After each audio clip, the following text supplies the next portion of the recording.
Okay, guys, so we're going to rank the Mega Man Battle Network games. Finally, I've wanted us to do this one for a long time. Sleepy Joe is making final calls on the ranking, though, so you know it's going to be bad. Donnie, if you don't shut the fuck up, I'm going to mute you. Fine, let's just get started. First game is Battle Network 1. I'm thinking C tier. What do you guys think?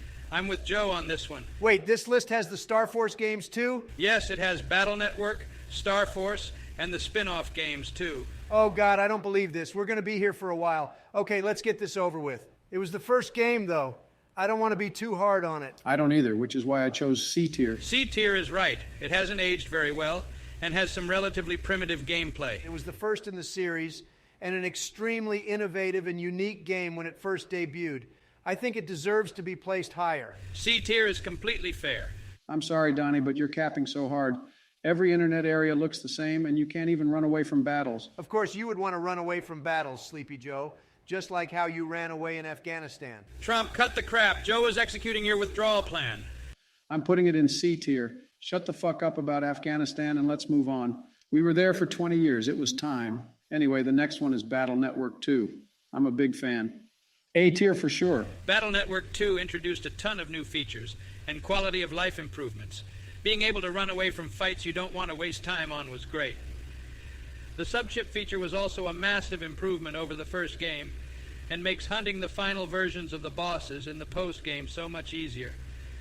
This was also the first game to have the style change system. For once, I agree with both of you. The second game was a huge improvement over the first one, and to this day, I think it is one of the best games in the series. It's aged really well. A tier is good. Let's move on. Next is Battle Network 3, blue version and white version. What are you thinking? The third game was the first one I played. To this day, it's still my all-time favorite. The story was second to none, the soundtrack was incredible, and the Navi customizer feature let the player give MegaMan all sorts of upgrades. Battle Network 3 is an S-tier game. You crazy commie. You only like it because it was your first game and it has a character in a wheelchair. Battle Network 3 was overly dependent on the Navi customizer. You had to constantly boot it up and change out your entire configuration countless times just to progress through the plot. Donald, I agree with you that needing to equip the press parts every time you wanted to cross a narrow path was annoying, but that's basically the game's only flaw. The plot was great, the post-game had a lot of content, and I think it has the best soundtrack in the series. Speaking of the plot, I don't think any of these games have a good story, because at the core of each game is the fact that you're operating the digital corpse of Lan's dead twin brother. What the fuck were they thinking with that shit? But anyway, as far as the gameplay goes, there is even more to complain about. Having to collect 4 or 5 versions of each boss weapon was excessive, and the post-game forced you to farm way too many bug frags. The third game is B tier at best. I also don't like it because Mega Man smashes down walls in the post-game. You're supposed to build walls, not smash them down. I'm thinking A tier. Joe, if you put Battle Network 3 below S, I'm going to start calling for World War III. Fine, S tier then. It's a good game. Joe, you're such a little bitch. You give in with no pushback. What a stupid son of a bitch. Anyway, next is Battle Network 4. I'm thinking C tier. It's about on par with the first game. No, the first game is better. Cap. At least I don't have to play the original Battle Network 3 or 4 times just to complete it for real. I thought Battle Network 4 was good. The newly implemented double soul feature was a lot better than the style changes from the previous 2 games. Cap. And the tournaments were a lot of fun. I say B tier. You guys have no taste. Really now? Really? Are you seriously engaging in Battle Network 4 apologia? Donald, Battle Network 4 isn't very good at all. Sacrificing battle chips every time you want to use the double soul feature was a major setback, and even then, it only lasts for 3 turns. The tournaments weren't so bad, but so many of the enemy pairings were random, so you could get paired with the same enemies in each successive playthrough. The last time I played through it, I had to do that stupid cyber cooking mission in every goddamn playthrough. Oh my God, I hated that mini-game. The one where you had to make cyber curry? Just absolute bullshit. The 4th game had only 3 dungeons, and they were tedious. The only good part about Battle Network 4 was the post-game, and even that was a major step down from the last game. I'd put it in F tier. I'll compromise. I'm putting it in D tier. Fucking Marxists. I'm just a little left of center. Thank you very much. Both of you shut the fuck up and quit whining. Next is Battle Network 5. What did you guys think about this one? Oh, I liked the liberation missions. They were a neat new mechanic. I liked that Capcom was trying to make the gameplay fresher. Agreed. Being able to play as the ally characters like Napalm Man, Searchman, Nightman, Shadow Man, Proto Man, and Colonel was also a lot of fun. Can you believe it? FDR actually has a good take. Battle Network 5 was actually my favorite in the series, for those reasons and more. The main antagonist, Dr. Regal, wants to use the internet to make everyone in the world hate each other. I really identified with him. It's good, but Donnie liking it because Dr. Regal is a demagogue actually makes me like it less. B tier. I was going to say B tier too, Joe. Joe, it's an S tier game, and you know No, it isn't. It absolutely You're isn't. capping so hard, for real, for real. B tier it is. I'm going to ignore Orange Man on this. It's good, but not that good. Next is Battle Network 6. I'm thinking S tier. It's my favorite in the series. I think it was a great game to end on, and it perfected a lot of the flaws from the prior games. It's also S tier in my book. I can't think of a thing wrong with it. I can. They stripped out the post-game content in the English release. The US and European releases of Battle Network 6 were hollowed out shells of what the game was supposed to be. I would put it in B tier.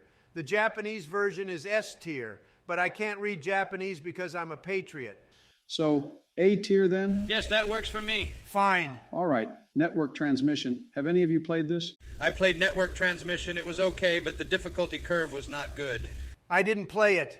Like most normal people in the 2000s, I didn't own a GameCube, PlayStation 2 Master Race, all day, every day. The hardest part of the game is the very beginning. Once you get more weapons and health upgrades, the game is playable. But the Fireman and Gutsman boss fights are some of the hardest in the Battle Network franchise.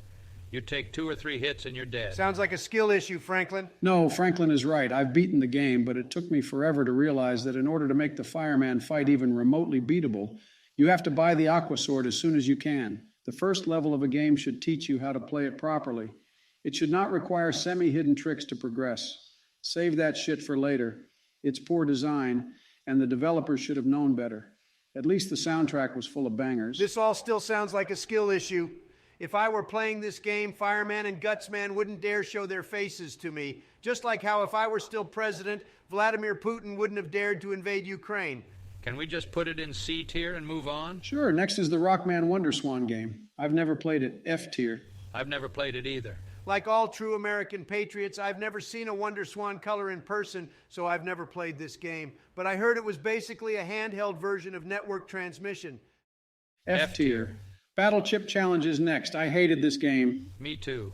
The lack of real combat made it a total bore. Battle Chip Challenge was a sad excuse for a Battle Network game. F tier. Mussolini over here has a point. F tier it is. Moving on. Next is Star Force 1, which came in 3 versions. Leo, Dragon, and Pegasus. What do you guys think? Not the strongest follow-up to Battle Network 6, in my opinion. But still a solid set of games. I hate Star Force. I think it's dumb that they restrict you to fighting from the back row of the battlefield. And it was ridiculous that they released the first entry in 3 different versions. I am also not the biggest Star Force fan, but I think it was a worthy successor to the Battle Network games. I'm thinking B tier for the first game. That's fine. D tier. It's crap. No, Star Force 2 is D tier. We're getting ahead of ourselves. I'm putting Star Force 1 in B. I do agree with Franklin, though, that the second game belongs in D tier. Anything higher than F tier for that piece of trash is sacrilege. Star Force 2 is D tier, I already said it. Only good thing about this game is that they cut it down from 3 separate releases to just 2. D tier it is. You people are so defensive of crap. What do we think of Star Force 3? I actually loved Star Force 3. It's definitely the best in the series. I'm thinking A tier. The third game is great. They really refined the series by this point. Peak Star Force. Overall, a great finale for the series. Put it in A, Joe. It's C tier. Don't listen to the spray tan Nazi over there. Okay, A tier it is. There are only 2 games left. The first is Operate Shooting Star, which is the remake of Battle Network 1 on the DS. It has numerous quality-of-life improvements over the original Game Boy Advance version and features a tie-in plot scenario with the characters from Star Force. It's the definitive version of Battle Network 1, without a doubt. For real, for real. I think we should put it in B tier, though, because there's only so much you can do with that game. I'm thinking B tier as well. No, fuck you guys. It's better than that. The developers for this game really gave Battle Network 1 the love and attention it needed in this remake. It's a shame that we can only play it in English with a language patch. It's still Battle Network 1 under the hood. Every net area looks the same, and the new maps only help so much. A tier, A tier. Donald, do you really think it's on par with 2 or 6? Besides, you already said your favorite game in the series is Battle Network 5, and we put that one in B tier. I don't think it makes any sense to put Operate Shooting Star above Battle Network 5, does it? No, it doesn't. But you're the one who put the 5th game in B tier. I told you to put it in S, and you radical leftists didn't Oh my listen. God, are you seriously still upset about where we placed Battle Network 5? I'm not relitigating it. There is no way it deserves to be ranked alongside 3. I would be open to the idea that it is on par with 2, but it's definitely not S tier. 5 is staying in B tier, and I'm putting Operate Shooting Star there as well. Suck my dick and balls, Donnie boy. Typical radical left Democrat Party behavior. What do you guys think of Rockman EXE 4.5 Real Operation? I know it only came out in Japan, but it eventually got patched by fans, so it's playable in English. I hate it. Much like Battle Chip Challenge, much of the game is on autopilot and it's luck-based. F tier. I agree. The main draw with the Battle Network games is the unique combat system, and 4.5 tried to change too much. I'm actually glad it never came out in the West. We weren't missing anything. I agree with both of you. F tier seems fair. All right, that's all the games. What do you guys think? The list looks good to me. I hate it. You were way too harsh on Battle Network 1 and 4. I can't believe you're defending the worst games in the series. Says the communist. You defend Marxism and you're going to criticize me for having unpopular opinions? Fuck you guys. I have a country to run. I'm out of here. Later, bozos. So, Donald, how's life in the gutter?